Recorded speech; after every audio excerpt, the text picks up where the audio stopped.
Panduan Komprehensif SA 520, Revisi 2021, menguasai seni dan sains prosedur analitis. Judul Standar dan Nomor. Standar yang menjadi fokus analisis ini adalah Standar Audit, SA 520, Revisi 2021, Prosedur Analitis. Standar ini merupakan adopsi dari International Standards on Auditing, ISA 520 dan berlaku efektif untuk pelaksanaan audit atas laporan keuangan untuk periode yang dimulai pada atau setelah tanggal 1 Januari 2022. Penyebutan Revisi 2021 memiliki signifikansi penting, menandakan bahwa standar ini telah melalui proses pemutakhiran untuk memastikan keselarasan dengan praktik audit global terkini dan kerangka kerja yang diterbitkan oleh International Auditing and Assurance Standards Board, IAAS. Tanggal efektifnya menjadi penanda krusial bagi para praktisi audit di Indonesia untuk beralih dan menerapkan kerangka kerja yang telah diperbarui ini dalam perikatan mereka. Lebih jauh, pemilihan judul prosedur analitis yang bersifat umum, alih-alih judul yang lebih spesifik seperti prosedur analitis substantif, merupakan sebuah pilihan yang disengaja dan strategis. Judul ini secara implisit mengakui bahwa teknik-teknik analitis merupakan instrumen yang serbaguna dan fundamental yang perannya tersebar di seluruh siklus proses audit. Meskipun fokus utama dari SA 520 adalah menetapkan ketentuan yang ketat untuk penggunaan prosedur ini dalam fase pengujian substantif dan penelaahan akhir, standar ini juga secara eksplisit mengakui dan terhubung dengan penggunaannya dalam fase perencanaan. Sebagai contoh, SA 520 secara langsung merujuk pada SA 315, Revisi 2021, yang mengatur penggunaan prosedur analitis sebagai prosedur penilaian risiko. Dengan demikian, judul yang lebih luas ini berfungsi sebagai payung konseptual, di mana SA 520 memberikan aturan main yang paling rinci dan ketat untuk aplikasi yang memiliki dampak paling signifikan terhadap opini audit, yaitu ketika prosedur tersebut digunakan untuk memperoleh bukti audit substantif dan merumuskan kesimpulan akhir. Tujuan utama standar, ZW. Tujuan fundamental dari SA 520 dirumuskan secara lugas dalam paragraf 3 standar tersebut, yang terbagi menjadi dua pilar utama yang saling melengkapi. Memahami kedua tujuan ini adalah kunci untuk mengapresiasi peran strategis prosedur analitis dalam audit modern.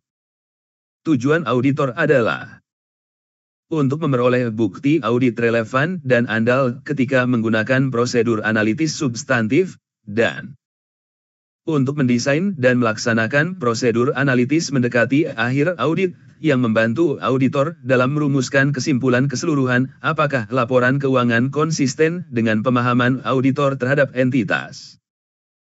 Tujuan pertama, A. Berfokus pada kualitas dan integritas bukti audit selama tahap pengujian.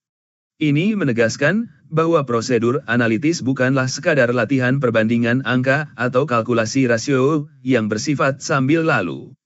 Sebaliknya, ketika digunakan sebagai prosedur substantif, prosedur ini harus dirancang dan dilaksanakan dengan tingkat ketelitian yang sedemikian rupa sehingga bukti yang dihasilkannya memiliki bobot, relevansi, dan keandalan yang setara dengan bukti yang diperoleh melalui pengujian rinci, misalnya, inspeksi dokumen atau konfirmasi eksternal.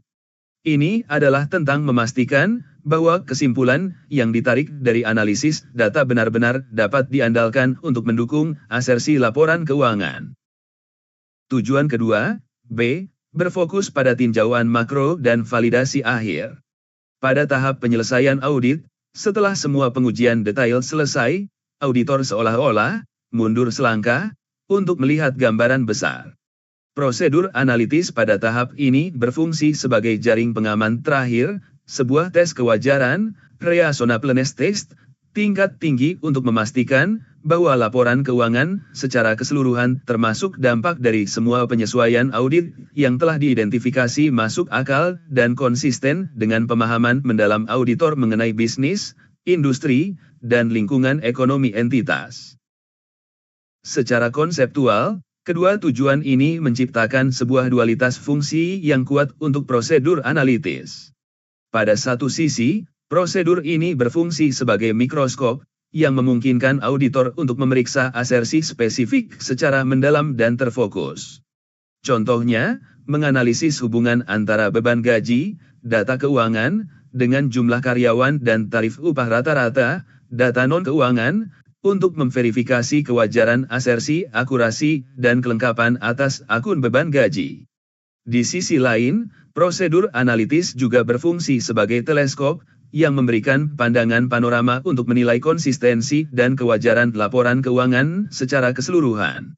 Tanpa pandangan mikroskopis yang tajam, kesimpulan umum bisa menjadi dangkal dan tidak berdasar. Sebaliknya, tanpa pandangan teleskopik yang luas, auditor berisiko tersesat di antara pepohonan dan tidak dapat melihat hutan, terlalu fokus pada detail transaksi individual sehingga kehilangan gambaran besar mengenai potensi anomali strategis atau salah saji material yang bersifat pervasif. SA 520 melalui kedua tujuannya, secara sadar menuntut auditor untuk mahir menggunakan kedua lensa tersebut untuk mencapai audit yang efektif dan efisien. Ruang lingkup. Ruang lingkup SA 520 secara spesifik mendefinisikan area di mana standar ini berlaku, sekaligus memperjelas batasannya dalam kerangka standar audit yang lebih luas. Berdasarkan paragraf 1, ruang lingkup utama SA 520 mencakup dua area aplikasi yang berbeda namun saling terkait. Penggunaan prosedur analitis sebagai pengujian substantif, ini adalah inti dari standar ini, di mana prosedur analitis digunakan untuk memperoleh bukti audit mengenai asersi tertentu pada tingkat saldo akun, golongan transaksi, atau pengungkapan. Prosedur ini disebut sebagai prosedur analitis substantif. Pelaksanaan prosedur analitis pada tahap akhir audit, standar ini juga mengatur tanggung jawab auditor untuk menerapkan prosedur analitis pada saat mendekati penyelesaian audit. Tujuannya adalah untuk membantu auditor dalam proses merumuskan kesimpulan keseluruhan atas laporan keuangan. Penting untuk dipahami bahwa SA 520 secara eksplisit tidak mengatur secara rinci penggunaan prosedur analitis sebagai prosedur penilaian risiko pada tahap perencanaan audit. Peran tersebut secara spesifik diatur dalam SA 315, Revisi 2021, Pengidentifikasian dan penilaian risiko kesalahan penyajian material. Meskipun demikian, SA 520 tidak dapat dipisahkan dari SA 315 dan SA 330, Revisi 2021, Respons Auditor terhadap risiko yang telah dinilai. Hubungan ini dapat diibaratkan sebagai sebuah rantai pasok informasi audit, di mana prosedur analitis memainkan peran yang berbeda namun terintegrasi di setiap tahapnya. Output dari satu tahap menjadi input krusial untuk tahap berikutnya, menciptakan sebuah alur kerja yang logis dan sistematis. Tahap 1, perencanaan, diatur oleh SA 315 sedih pada tahap awal ini, auditor menggunakan prosedur analitis tingkat tinggi, misalnya, analisis tren pendapatan antar kuartal atau perbandingan margin laba kotor dengan tahun sebelumnya, untuk mendapatkan pemahaman awal tentang entitas dan mengidentifikasi area-area yang memiliki potensi risiko salah saji material yang lebih tinggi. Hasil dari analisis ini adalah identifikasi area waspada atau risiko yang dinilai. Sebagai contoh, jika auditor menemukan lonjakan pendapatan yang tidak wajar pada kuartal keempat, ini menjadi output dari tahap perencanaan. Tahap 2, respons, diatur oleh SA 330 dan SA 520 sedih risiko yang telah diidentifikasi pada tahap 1 menjadi input untuk tahap respons. Auditor kini harus merancang dan melaksanakan prosedur audit lanjutan untuk menanggapi risiko tersebut. Disinilah ruang lingkup utama SA 520 berperan. Auditor dapat memutuskan untuk menggunakan prosedur analitis substantif yang lebih rinci dan canggih, misalnya, membangun model untuk memprediksi pendapatan kuartal keempat berdasarkan data operasional seperti jumlah unit yang terjual, harga jual rata-rata, dan kapasitas produksi, sebagai respons yang efisien dan efektif. Keputusan untuk menggunakan prosedur analitis substantif, SA520, versus pengujian rinci adalah bagian dari respons auditor di bawah SA330. Tahap 3, kesimpulan, diatur oleh SA520 sedih menjelang akhir audit, auditor kembali menggunakan prosedur analitis, seringkali pada tingkat agregat yang serupa dengan tahap perencanaan, untuk melakukan penelaahan akhir. Tujuannya adalah untuk memastikan bahwa kesimpulan yang ditarik dari semua bukti yang terkumpul, termasuk hasil dari prosedur substantif, secara kolektif menyajikan gambaran yang konsisten dan masuk akal. Dengan demikian, ruang lingkup SA520 yang terfokus pada tahap respons dan kesimpulan harus dipahami dalam konteks alur kerja audit yang lebih besar ini. Standar ini menyediakan perangkat aturan yang ketat untuk memastikan bahwa ketika prosedur analitis digunakan untuk tujuan substantif dan penelaahan akhir, prosedur tersebut dilaksanakan dengan kualitas dan ketelitian yang memadai. Definisi kunci. SA520 memberikan satu definisi kunci yang menjadi landasan bagi keseluruhan standar prosedur analitis. Definisi ini, yang terdapat dalam paragraf 4, jauh lebih dari sekadar terminologi, ia merupakan sebuah kerangka kerja konseptual yang mengarahkan cara berpikir dan bertindak seorang auditor. Menurut standar, istilah prosedur analitis berarti pengevaluasian terhadap informasi keuangan yang dilakukan melalui analisis hubungan antara data keuangan dan data non-keuangan. Prosedur analitis juga mencakup investigasi sebagaimana yang diperlukan atas fluktuasi atau hubungan teridentifikasi yang tidak konsisten dengan informasi relevan lain, atau yang berbeda dari nilai yang diekspektasikan dalam jumlah yang signifikan. Definisi ini secara esensial dapat dipecah menjadi dua komponen fundamental yang tidak terpisahkan. Analisis hubungan, Z-analisis komponen pertama menekankan bahwa prosedur analitis bukanlah sekadar membandingkan angka-angka secara terisolasi. Intinya terletak pada pengevaluasian hubungan yang masuk akal, plausible relationships. Yang paling krusial adalah penekanan pada hubungan antara data keuangan dan data non-keuangan.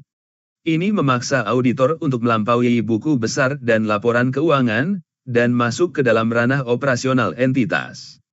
Sebagai contoh, membandingkan angka pendapatan tahun ini dengan tahun lalu adalah analisis dasar. Namun, menerapkan definisi SA520 berarti menganalisis hubungan antara angka pendapatan, keuangan, dengan pendorong bisnis yang mendasarinya, seperti jumlah unit yang terjual, harga jual rata-rata, jumlah pelanggan aktif, atau pangsa pasar, non-keuangan. Investigasi anomali, Z-investigation komponen kedua menegaskan bahwa proses tidak berhenti setelah perbedaan atau fluktuasi teridentifikasi. Identifikasi anomali hanyalah pemicu. Bagian investigasi adalah komponen yang wajib dan merupakan inti dari prosedur ini. Jika analisis auditor menunjukkan adanya hubungan yang tidak konsisten atau deviasi yang signifikan dari ekspektasi, auditor harus menyelidikinya lebih lanjut. Pentingnya definisi ini tidak dapat dilebih-lebihkan. Definisi ini secara fundamental mengubah peran prosedur analitis dari sekadar aritmatika menjadi sebuah bentuk analisis forensik. Mari kita pertimbangkan contoh praktis, beban gaji.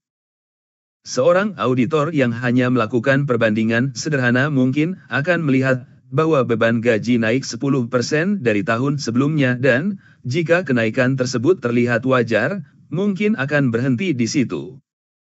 Sebaliknya, seorang auditor yang menerapkan definisi SA520 akan menganalisis hubungan antara beban gaji, keuangan, dan jumlah karyawan rata-rata, non-keuangan. Jika beban gaji naik 20%, sementara jumlah karyawan hanya naik 5%, ini segera menciptakan sebuah anomali yang memerlukan investigasi. pertanyaan investigatif yang lebih dalam pun muncul. Apakah ada kenaikan gaji atau bonus yang luar biasa besar dan belum diotorisasi? Apakah ada kesalahan dalam perhitungan akrual? Atau, dalam kasus ekstrem, apakah ada indikasi adanya karyawan fiktif dalam daftar gaji? Dengan demikian, definisi ini mendorong auditor untuk benar-benar memahami bisnis klien, bukan hanya akuntansinya. Hal ini menuntut auditor untuk berpikir seperti seorang analis bisnis, menghubungkan angka-angka di laporan keuangan dengan realitas operasional yang menghasilkannya. Penerapan definisi ini secara konsisten akan menghasilkan bukti audit yang jauh lebih kuat, berwawasan, dan mampu mendeteksi salah saji yang mungkin terlewat oleh prosedur audit tradisional. Prinsip dan konsep fundamental. Meskipun SA 520 tidak memiliki bagian yang secara eksplisit berjudul prinsip, keseluruhan standar ini dibangun di atas beberapa konsep fundamental yang kuat. Konsep-konsep ini, yang sebagian besar diuraikan dalam materi penerapan, paragraf A1A21, membentuk filosofi yang mendasari penerapan prosedur analitis yang efektif dan andal. 3 konsep fundamental yang paling menonjol adalah eksistensi hubungan yang dapat diprediksi. Predictable relationships. Landasan utama dari semua prosedur analitis adalah asumsi bahwa hubungan yang masuk akal di antara data memang ada dan akan terus berlanjut kecuali ada kondisi yang sebaliknya. Prosedur analitis paling efektif dan memberikan bukti yang paling persuasif ketika diterapkan pada data yang memiliki tingkat prediktabilitas yang tinggi. Sebagai contoh, memprediksi pendapatan sewa dari sebuah gedung apartemen dengan tingkat hunian yang stabil dan kontrak sewa yang jelas jauh lebih dapat diandalkan daripada mencoba memprediksi pendapatan dari penjualan produk baru yang sangat fluktuatif di pasar yang kompetitif. Auditor harus menggunakan pertimbangan profesionalnya untuk menilai di mana hubungan yang stabil ini kemungkinan besar ada. Keandalan data sebagai fondasi, reliability of data. Kualitas kesimpulan yang ditarik dari prosedur analitis secara langsung bergantung pada kualitas data yang digunakan sebagai input. Prinsip ini sering diistilahkan sebagai garbage in, garbage out. SA 520 sangat menekankan tanggung jawab auditor untuk secara aktif mengevaluasi keandalan data sebelum menggunakannya untuk mengembangkan ekspektasi. Evaluasi ini mencakup pertimbangan atas beberapa faktor, seperti sumber data, informasi dari sumber independen di luar entitas umumnya lebih andal, keterbandingan data, data industri mungkin perlu disesuaikan agar sebanding dengan entitas, sifat dan relevansi informasi, serta yang terpenting, efektivitas pengendalian internal atas penyusunan data tersebut.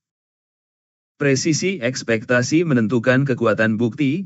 Precision of expectation. Sebuah ekspektasi yang kabur atau terlalu luas, misalnya, pendapatan diperkirakan akan meningkat, tidak akan menghasilkan bukti audit yang berguna.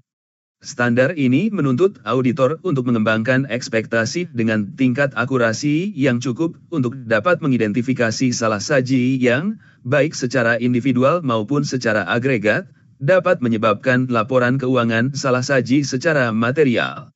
Tingkat presisi ini dipengaruhi oleh beberapa faktor, termasuk tingkat disagregasi data, analisis per lini produk atau per wilayah seringkali lebih presisi daripada analisis di tingkat perusahaan secara keseluruhan, dan ketersediaan data operasional yang andal. Secara kolektif, prinsip-prinsip ini dapat dipandang sebagai penerapan metode ilmiah dalam konteks audit. Proses yang diuraikan dalam SA 520 mencerminkan langkah-langkah pendekatan ilmiah yang sistematis. Observasi dan perumusan pertanyaan. Auditor mengobservasi bisnis dan lingkungan klien, lalu merumuskan pertanyaan fundamental, seperti, dengan kondisi operasional saat ini, bagaimana seharusnya kinerja akun pendapatan ini? Perumusan hipotesis, mengembangkan ekspektasi berdasarkan pemahaman bisnis, data historis, data industri, dan informasi non-keuangan. Auditor merumuskan sebuah hipotesis kuantitatif yang spesifik.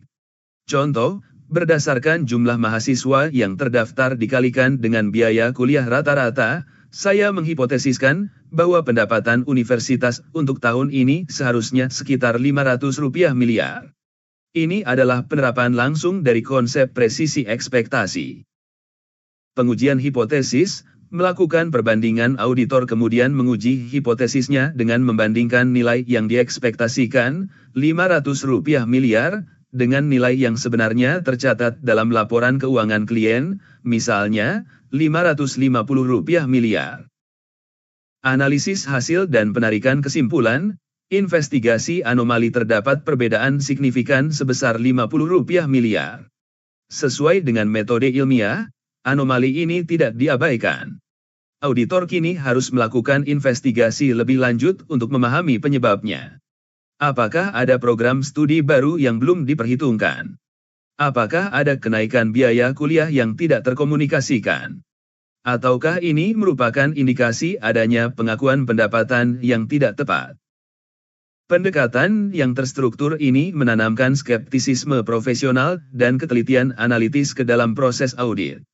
Ini mengubah auditor dari sekadar pemeriksa transaksi menjadi seorang analis yang secara kritis mengevaluasi apakah narasi yang disajikan oleh laporan keuangan konsisten dengan realitas operasional yang mendasarinya. Ketentuan utama, persyaratan wajib Z, what, and how. Bagian, ketentuan, dalam SA 520, paragraf 5, 6, dan 7, merupakan jantung dari standar ini. Bagian ini tidak berisi saran atau panduan, melainkan persyaratan wajib yang harus dipatuhi oleh auditor dalam setiap perikatan. Ketentuan ini menguraikan langkah-langkah praktis yang harus dilakukan auditor saat merancang dan melaksanakan prosedur analitis. Prosedur analitis substantif, paragraf 5. Paragraf 5 menetapkan sebuah proses 4 langkah yang sistematis dan berurutan yang harus diikuti auditor ketika memutuskan untuk menggunakan prosedur analitis sebagai pengujian substantif. Proses ini dapat dipandang sebagai sebuah kerangka kerja manajemen risiko internal bagi auditor, di mana setiap langkah dirancang untuk mengurangi risiko bahwa auditor akan salah dalam menarik kesimpulan berdasarkan prosedur analitis yang cacat. A. Menentukan kesesuaian prosedur. Apa yang harus dilakukan? Auditor harus menentukan apakah prosedur analitis substantif cocok untuk asersi laporan keuangan tertentu. Bagaimana melakukannya? Penentuan ini didasarkan pada pertimbangan profesional auditor atas beberapa faktor, termasuk risiko kesalahan penyajian material yang telah dinilai untuk asersi tersebut. Semakin tinggi risiko, semakin persuasif bukti yang dibutuhkan, dan apakah pengujian rinci mungkin lebih tepat. Prosedur analitis umumnya lebih sesuai untuk transaksi bervolume besar yang cenderung dapat diprediksi dari waktu ke waktu, misalnya, pendapatan atau beban pokok penjualan, daripada untuk asersi yang terkait dengan estimasi akuntansi yang kompleks atau asersi keberadaan aset yang dapat diinspeksi secara fisik. Langkah ini mengurangi risiko pemilihan alat yang salah. B. Mengevaluasi keandalan data. Apa yang harus dilakukan? Auditor harus mengevaluasi keandalan data yang akan digunakan untuk mengembangkan ekspektasi. Bagaimana melakukannya? Auditor harus mempertimbangkan sumber data, independen lebih baik, keterbandingan, sifat dan relevansi informasi, serta pengendalian internal atas penyusunan data tersebut. Jika data internal klien yang akan digunakan, auditor mungkin perlu menguji efektivitas operasi pengendalian terkait untuk mendapatkan keyakinan atas keandalannya. Langkah ini secara langsung mengatasi dan mengurangi risiko sampah masuk, sampah keluar, garbage in, garbage out. C. Mengembangkan ekspektasi yang cukup akurat. Apa yang harus dilakukan? Auditor harus mengembangkan sebuah ekspektasi atas angka tercatat atau rasio. Bagaimana melakukannya? Ekspektasi ini harus cukup akurat, presisi, untuk dapat mengidentifikasi salah saji yang berpotensi material. Tingkat akurasi ini bergantung pada kemampuan auditor untuk mengidentifikasi variabel-variabel kunci yang memengaruhi akun tersebut dan menggunakan data yang andal. Sebagai contoh, ekspektasi pendapatan harus naik tidaklah cukup akurat. Ekspektasi yang lebih akurat adalah pendapatan seharusnya dihitung dari jumlah unit terjual dikali harga rata-rata per unit. Langkah ini mengurangi risiko menggunakan jaring dengan lubang yang terlalu besar, yang akan gagal menangkap salah saji yang lebih halus. D. Menentukan angka perbedaan yang dapat diterima. Apa yang harus dilakukan? Auditor harus menentukan jumlah perbedaan antara angka tercatat dan nilai ekspektasi yang dapat diterima tanpa memerlukan investigasi lebih lanjut. Bagaimana melakukannya? Ambang batas ini sering disebut sebagai tolerable difference atau threshold, ditentukan berdasarkan materialitas yang ditetapkan untuk audit, sesuai SA320, dan tingkat keyakinan yang diinginkan dari prosedur tersebut. Semakin tinggi risiko yang dinilai untuk suatu asersi, semakin rendah ambang batas perbedaan yang dapat diterima, karena auditor memerlukan bukti yang lebih persuasif. Langkah ini mengurangi risiko auditor menjadi tidak efisien, mengejar setiap selisih kecil, atau tidak efektif, mengabaikan masalah besar yang tersembunyi. Prosedur analitis pada tahap akhir audit, paragraf 6. Di luar penggunaan sebagai prosedur substantif, SA520 juga mewajibkan auditor untuk melakukan prosedur analitis pada tahap penutupan audit. Apa yang harus dilakukan? Auditor harus merancang dan melaksanakan prosedur analitis mendekati akhir audit. Bagaimana melakukannya? Prosedur ini bertujuan untuk membantu auditor membentuk kesimpulan keseluruhan mengenai apakah laporan keuangan yang telah diaudit konsisten dengan pemahaman auditor atas entitas. Prosedur ini dapat menguatkan kesimpulan yang telah ditarik selama audit atau, sebaliknya, dapat mengidentifikasi adanya risiko kesalahan penyajian material yang sebelumnya tidak disadari, yang mungkin mengharuskan auditor untuk melakukan prosedur audit tambahan. Investigasi hasil prosedur analitis, paragraf 7. Ketentuan ini adalah konsekuensi logis dari pelaksanaan prosedur analitis. Jika suatu perbedaan signifikan, melebihi ambang batas yang ditetapkan di paragraf 5, D, teridentifikasi, auditor tidak boleh mengabaikannya. Apa yang harus dilakukan? Auditor harus menginvestigasi perbedaan tersebut. Bagaimana melakukannya? Investigasi ini harus mengikuti proses 2 langkah. Meminta keterangan kepada manajemen dan memperoleh bukti audit yang relevan dan tepat untuk mendukung respons manajemen. Melaksanakan prosedur audit lainnya yang diperlukan sesuai dengan kondisi. Ini mungkin diperlukan jika penjelasan manajemen tidak memadai, tidak konsisten dengan bukti lain, atau tidak dapat didukung dengan bukti yang cukup. Keterangan dari manajemen saja jarang dianggap sebagai bukti yang cukup untuk menyelesaikan perbedaan yang signifikan. Dengan mengikuti ketentuan-ketentuan wajib ini, auditor memastikan bahwa penerapan prosedur analitis dilakukan secara terstruktur, teliti, dan dengan tingkat skeptisisme profesional yang memadai. Materi penerapan dan penjelasan penting.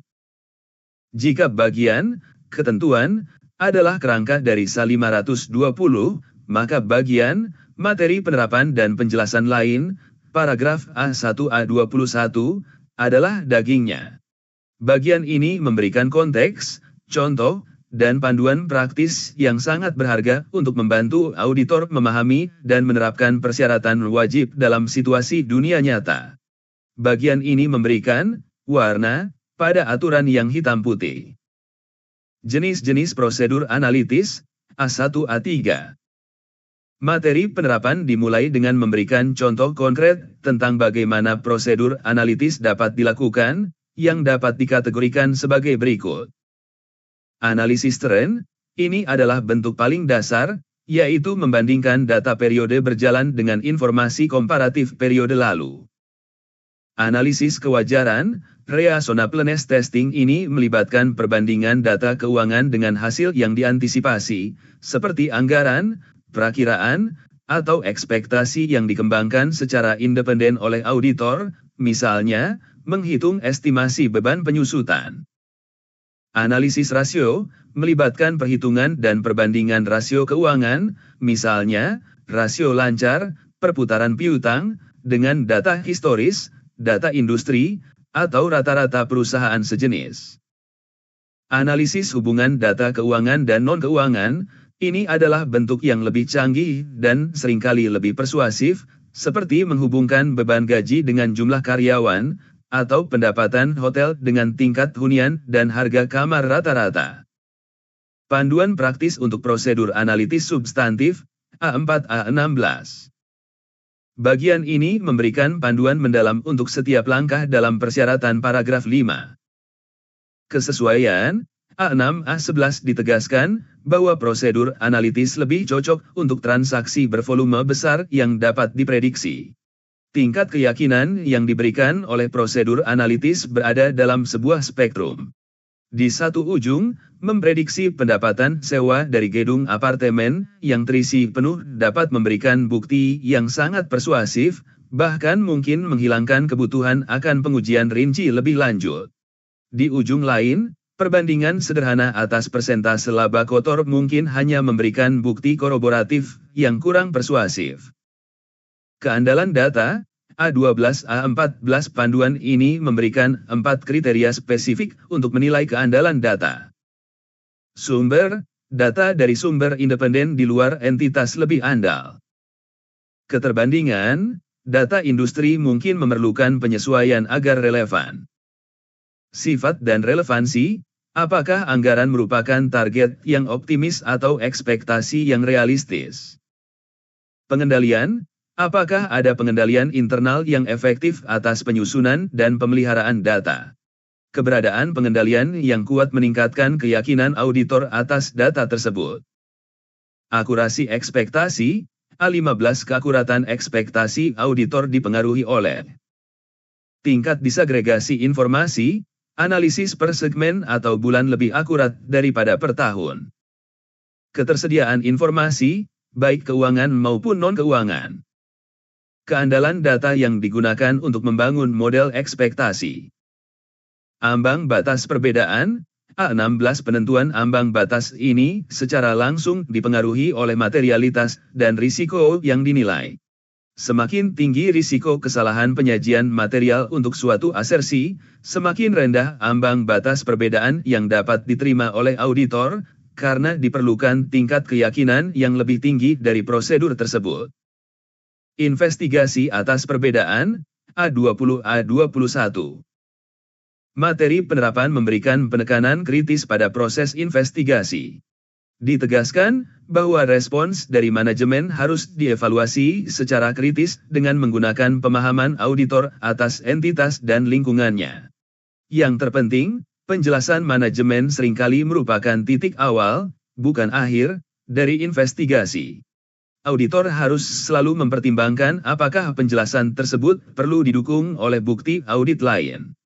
Jika manajemen tidak dapat memberikan penjelasan, atau jika penjelasannya tidak dianggap memadai oleh auditor, maka pelaksanaan prosedur audit lainnya menjadi suatu keharusan. Secara keseluruhan, materi penerapan mengajarkan bahwa prosedur analitis bukanlah sebuah pendekatan, satu ukuran untuk semua. Kekuatan bukti yang dihasilkannya berada dalam sebuah spektrum yang dinamis.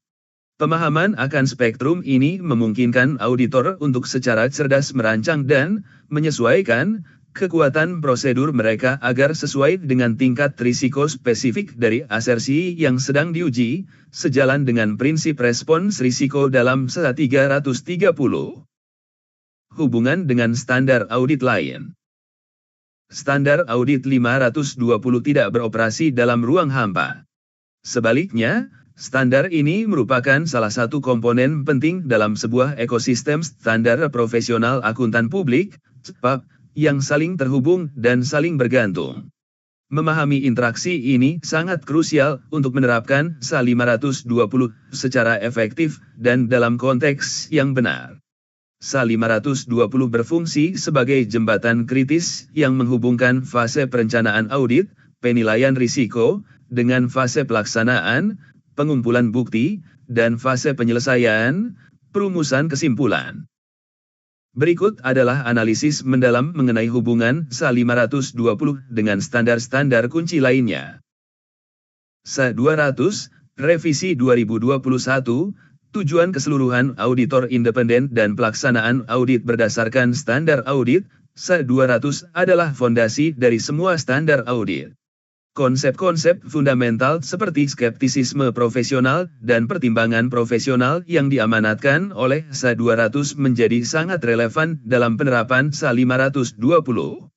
Auditor harus menerapkan skeptisisme profesional ketika mengevaluasi keandalan data yang disediakan klien dan ketika menilai kewajaran penjelasan manajemen atas fluktuasi yang signifikan. Pertimbangan profesional digunakan di setiap langkah, mulai dari menentukan kesesuaian prosedur hingga menetapkan ambang batas perbedaan yang dapat diterima.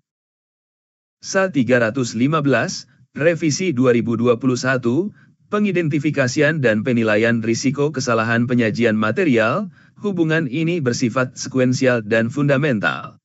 SA 315 secara eksplisit menyebutkan penggunaan prosedur analitis sebagai prosedur penilaian risiko. Hasil dari prosedur analitis pada tahap ini, misalnya, identifikasi tren yang tidak biasa, menjadi input utama untuk penilaian risiko auditor. SA 520 kemudian mengambil alih, menyediakan kerangka kerja untuk menggunakan prosedur analitis yang lebih mendalam sebagai respons substantif terhadap risiko yang telah diidentifikasi tersebut. SA 315 adalah tentang membuat peta risiko, sementara SA 520 menyediakan salah satu alat navigasi canggih untuk menjelajahi area berisiko tersebut. SA 330, Revisi 2021, Respons auditor terhadap risiko yang telah dinilai, SA 330 mengharuskan auditor untuk merancang dan melaksanakan prosedur audit lanjutan yang sifat, saat, dan luasnya didasarkan pada dan sebagai respons terhadap risiko kesalahan penyajian material yang telah dinilai. Prosedur analitis substantif yang diatur dalam SA 520 adalah salah satu dari dua jenis utama prosedur substantif, selain pengujian rinci, yang dapat dipilih auditor sebagai bagian dari responsnya. SA 330 juga menyatakan bahwa semakin tinggi penilaian risiko, semakin persuasif bukti audit yang harus diperoleh. Hal ini secara langsung memengaruhi penerapan SA 520, karena auditor mungkin perlu merancang prosedur analitis yang lebih presisi atau menetapkan ambang batas perbedaan yang lebih ketat untuk merespons risiko yang lebih tinggi. SA 320, Revisi 2021, Materialitas dalam tahap perencanaan dan pelaksanaan audit, hubungan ini sangat langsung dan kuantitatif. Konsep materialitas yang ditetapkan sesuai SA 320 menjadi dasar bagi auditor dalam menentukan angka perbedaan antara angka tercatat dan nilai yang diekspektasikan yang dapat diterima tanpa memerlukan investigasi lebih lanjut, sebagaimana disyaratkan oleh SA 520 paragraf 5d.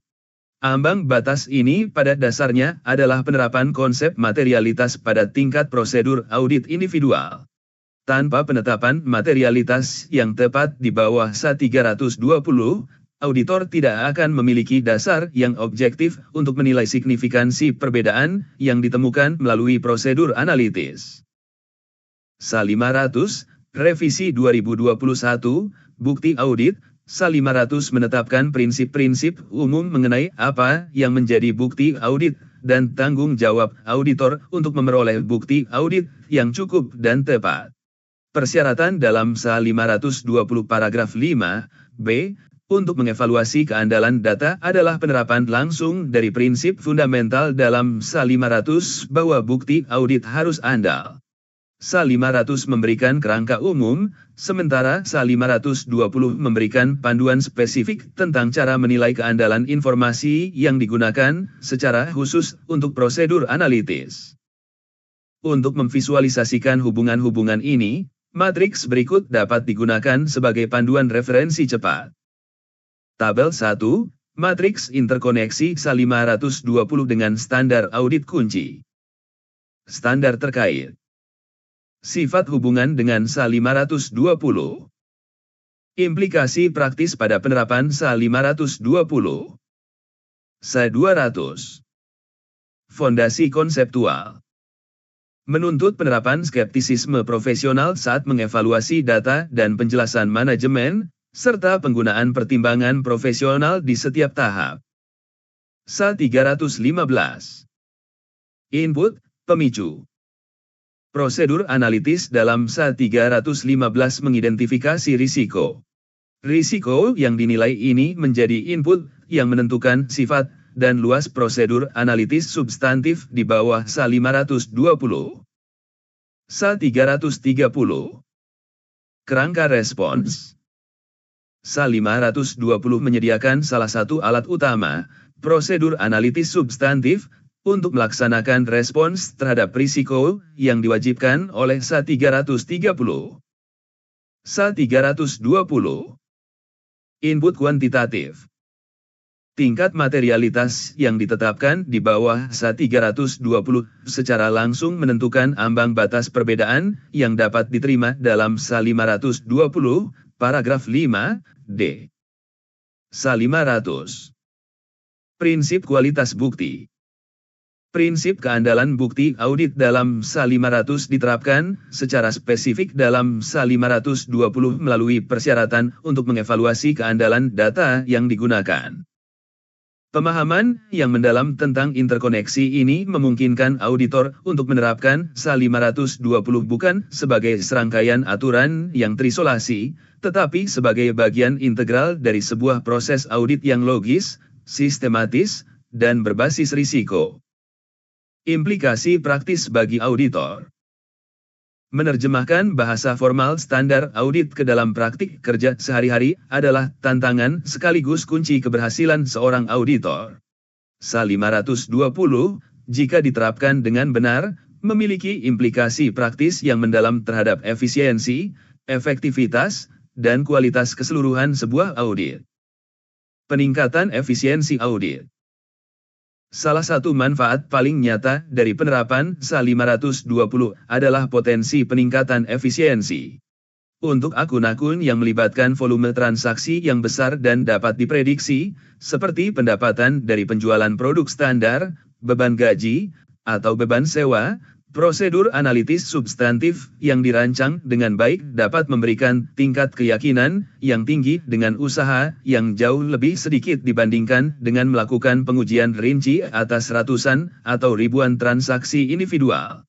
Sebagai contoh, memverifikasi kewajaran beban gaji dengan menganalisis hubungannya dengan jumlah karyawan dan tingkat upah rata-rata bisa jauh lebih cepat daripada menelusuri, vouching, sampel slip gaji dalam jumlah besar. Penghematan waktu ini memungkinkan tim audit untuk mengalokasikan sumber daya mereka yang terbatas ke area-area yang memiliki risiko lebih tinggi atau memerlukan pertimbangan yang lebih kompleks. Pendalaman pemahaman bisnis klien. SA 520 secara inheren memaksa auditor untuk melampaui angka-angka akuntansi dan benar-benar memahami model bisnis dan operasi klien. Persyaratan untuk menganalisis hubungan antara data keuangan dan non-keuangan, paragraf 4, berarti auditor tidak bisa lagi hanya menjadi seorang akuntan, mereka harus menjadi seorang analis bisnis. Auditor junior yang ditugaskan untuk menganalisis pendapatan harus bertanya, apa pendorong utama pendapatan ini? Berapa banyak unit yang terjual? Berapa harga rata-ratanya? Bagaimana tren pasar memengaruhinya? Proses ini mempercepat kurva belajar mereka secara eksponensial dan mengarah pada identifikasi risiko yang lebih relevan. Pemahaman yang mendalam ini pada akhirnya menghasilkan audit yang lebih berkualitas. Pergeseran peran auditor. Secara fundamental, SA 520 mendorong pergeseran pola pikir dan peran auditor. Auditor yang secara tradisional berfokus pada pengujian rinci cenderung berperan sebagai seorang pencatat sejarah, historian, yang tugas utamanya adalah memverifikasi keakuratan pencatatan transaksi yang telah terjadi di masa lalu. Sebaliknya, auditor yang secara efektif menerapkan SA 520 berperan sebagai seorang analis kritis, critical analyst. Mereka mengajukan pertanyaan yang lebih berwawasan, mengingat pemahaman saya tentang strategi, operasi, dan kondisi industri perusahaan ini. Apakah kinerja keuangan yang dilaporkan ini masuk akal? Apakah ada anomali dalam data yang mungkin mengindikasikan adanya masalah operasional atau bahkan kecurangan? Pergeseran ini tidak hanya meningkatkan kemampuan auditor untuk mendeteksi salah saji, tetapi juga meningkatkan nilai yang mereka berikan kepada para pemangku kepentingan. Area yang memerlukan perhatian khusus.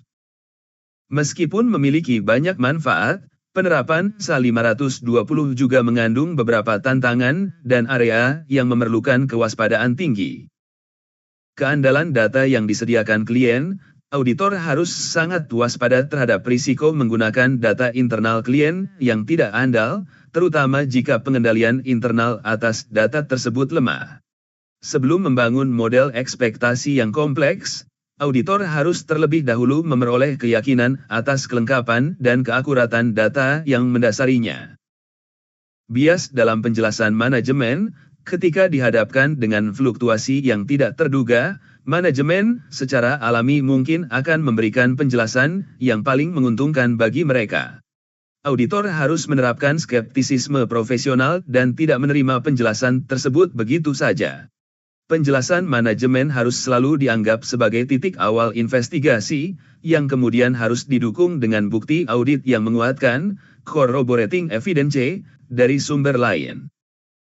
Risiko keyakinan palsu. False assurance ada bahaya yang signifikan dalam mengandalkan prosedur analitis yang dirancang dengan buruk.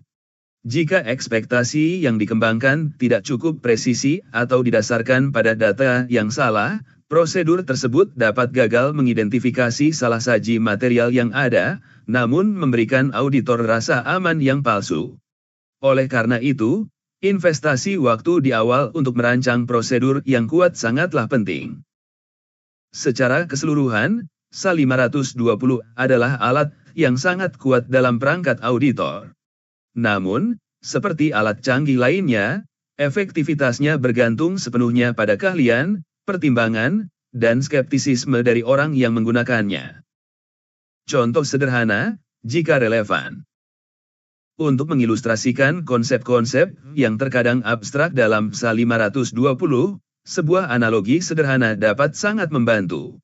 Bayangkan penerapan SA 520 dalam sebuah audit seperti seorang dokter yang melakukan pemeriksaan kesehatan tahunan, medical check-up, pada seorang pasien. Proses ini dapat diuraikan sebagai berikut. Memahami pasien, setara dengan memahami entitas SA 315 sedih. Sebelum melakukan tes apapun, dokter akan meninjau riwayat kesehatan pasien, menanyakan tentang gaya hidup, pola makan, olahraga, riwayat keluarga, dan pekerjaan.